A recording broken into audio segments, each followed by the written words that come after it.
2 குழந்தை இருக்காங்க.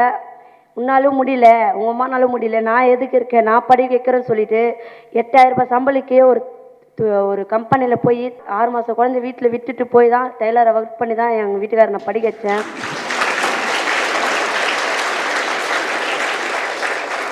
நான் இருக்கிறேன், நான் பார்த்துக்கிறேன், நீ எத்தனை வாட்டி அட்டெம்ப்ட் எழுதினாலுமே கடைசி வரைக்குமே நீ முடிப்ப, உன்னால் முடியும், நான் படிக்க வைக்கிறேன், கடைசி வரைக்கும் உன் கூடவே உறுதுணையாக இருக்கிறேன்னு சொல்லிட்டு படிக்க வச்சதுக்கான வெற்றி தான் இது. 4வது வாட்டி எழுதி தான் இதை பாஸ் பண்ணார். அவங்க அம்மா கூட்டினாருன்னு நினச்சார். அவங்க அம்மா உடம்பு சரியாதனால வர முடியல. இந்த வெற்றிக்கு முழுக்க முழுக்க எங்கள் மாமியார் தான் காரணம், நான் இல்லை. நான் சாதாரண ஒரு ஆள் தான். இப்போ இவர் படிக்க வச்சனா திருப்பி இவர் என்னோட மேல் அதிகாரியாக ஆகணும், நீ படி அப்படின்னு சொல்லிட்டு என்ன இதே கிளாஸில் ஏடிஸில் ஜாயின் பண்ணுறேன், சேர்த்து விட்றேன் அப்படின்னு சொல்லியிருக்காரு. இங்கே நின்று நான் பேசுகிறேன்னா நாளைக்கு உங்களா கூட தான் வந்து படிக்க போகிறேன். இவர் 4 வருஷம் 5 வருஷமாக படிச்சுன்னுக்கிறாரு. ஆனால் இவர் முயற்சியால் இவர் கூடவே பயணித்து ஒரே வருஷத்தில் வேலை வாங்கணுன்ற உறுதியோடு படிக்க போகிறேன்.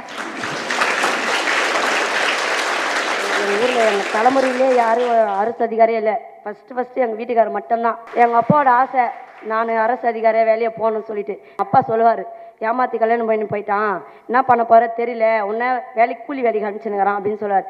இல்லை, நான் படி வைக்கிறேன் பாரு, எங்கள் வீட்டுக்காரு அரசு அதிகாரம் கொண்டு வரேன் பாருன்னு சொல்லி. ஆனால் எங்கள் அப்பா சொல்கிறது தப்பு கிடையாது. எங்கள் அப்பா ஒரு நாளும் பிச்சை எடுக்க போகிற, நீ படிக்க போகிறது, உங்கள் வீட்டுக்காரும் வேலை வாங்க போகிறது இல்லை, ஏமாற்றி கல்யாணம் பண்ணி போட்ட சொல்லாத, எங்கள் வீட்டுக்காரர் ஏமாற்றி கல்யாணம் பண்ணி போட்ட சொல்லாத, ஒரு நாள் வாங்குறப்ப முன்னாடி வந்து நிற்கிறேன் பாருப்பா, உனக்கு என்னப்பா, எங்கள் வீட்டுக்காரர் அரசு அதிகாரியாக வரட்டும். இந்த வெற்றி காரணம் அவங்க அம்மா தான். அவங்க அம்மா கிட்ட கூட நான் இந்த ஆர்டர் காப்பி எதுவுமே கொடுக்கல, எங்கள் அப்பான்னு தான் வந்தோம். பாரு, வாங்க மாட்டேன் கஷ்டப்பட்டுவான்னு சொன்னியே, வந்து பாரு, எங்கள் வீட்டுக்காரர் அரசு அதிகாரி ஆயிட்டார். எங்கள் அப்பா அவர் கஷ்டம்தான், அவர் என்னை தப்பாக சொல்லணுன்ட்டுலாம் சொல்லலை. என் பொண்ணு நீ படிக்கணும்னு ஆசைப்பட்டேன், நீ படிக்கல, கல்யாணம் என்னை விட்டுட்டு கல்யாணம் பண்ணின்னு போயிட்டே அப்படின்னு தான் ஆசைப்பட்டார்.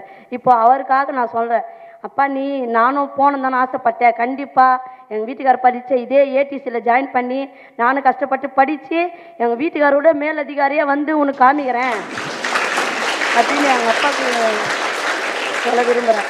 இதே ஏடிசியில் ஜாயின் பண்ணி நானும் ஒரு நல்ல நிலைமைக்கு வரணும்னு விரும்புகிறேன்.